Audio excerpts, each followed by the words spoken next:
Yolg'on gapirayotgan odam bugungi kunda eng yaxshi odam bo'lib qoldi. Yolg'on gapira olmaydigan odamni ustidan kuladigan bo'lib qoldik. Yolg'on juda ko'p bo'lyapti, birodarlar. Bir-birini aldab ketish juda ko'p bo'lyapti.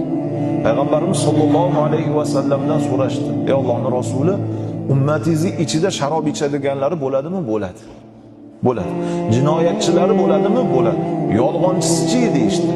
Payg'ambarimiz alayhissalom yonboshlagan hollardan turib o'zlarini haybatlarini to'g'rilab aytdilarki, ummatimning ichida yolg'onchisi bo'lmaydi dedilar.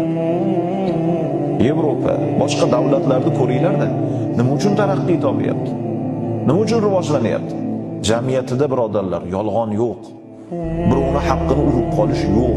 Shuning uchun Alloh taolo dunyosiga baraka beryapti. Hozirgi kunimizdagi atrofimizdagi yolg'onlarni bir ko'ringlar-da, oddiy munosabatlarda musulmon aldagisi kelib qoladi.